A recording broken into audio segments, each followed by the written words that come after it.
আরাফার দিনের আমল ও মর্যাদা। আরাফার দিন ইসলামে অত্যন্ত গুরুত্বপূর্ণ ও মর্যাদাপূর্ণ। এটি জিলহজ মাসের ৯ তারিখে পালিত হয় এবং হজের অন্যতম প্রধান রোকন হিসেবে বিবেচিত। এই দিনে হাজিরা আরাফার ময়দানে অবস্থান করেন এবং আল্লাহর কাছে প্রার্থনা করেন। এর বিশেষ আমল ও মর্যাদা নিম্নরূপ।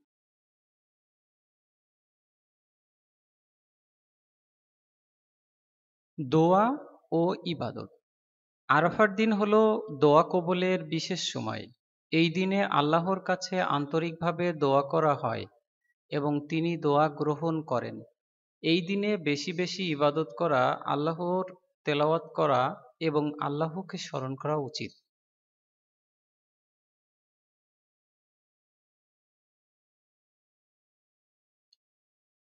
তাকবীর, তাহলিল ও তাসবিহ। আল্লাহর মহিমা বর্ণনা করা তাকবীর।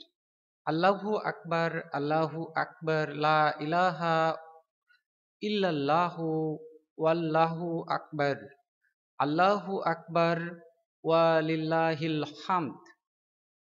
লা ইলাহা ইল্লাল্লাহ বলা তাহলিল। আল্লাহর গুণাবলী স্মরণ করা তাসবিহ। সুবহানাল্লাহ, আলহামদুলিল্লাহ, আল্লাহু আকবার।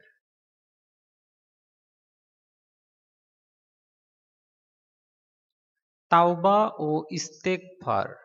আল্লাহর কাছে পাপের জন্য ক্ষমা প্রার্থনা করা এবং তাওবা করা উচিত। আরাফার দিনের রোজার ফজিলত। আরাফার দিনের রোজা সম্পর্কে হাদিসে উল্লেখিত হয়েছে যে এটি পূর্ববর্তী ও পরবর্তী বছরের গুনাহ মাফ করে দেয়। নবী করিম সাল্লাল্লাহু আলাইহি ওয়াসাল্লাম বলেছেন, আরাফার দিনের রোজা বিগত বছরের এবং পরবর্তী বছরের গুনাহ মাফ করে দেয়। মুসলিম শরীফ।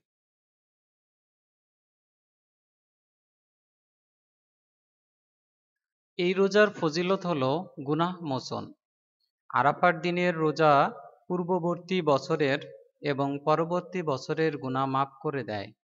এটি পাপমোচনের এক বড় সুযোগ। আল্লাহর নৈকট্য লাভ। এই দিনে রোজা রাখা মানে আল্লাহর কাছে আরো বেশি নিকটবর্তী হওয়া। আত্মশুদ্ধি। এই রোজা আত্মাকে পরিশুদ্ধ করে এবং আল্লাহর সন্তুষ্টি অর্জনের জন্য সাহায্য করে।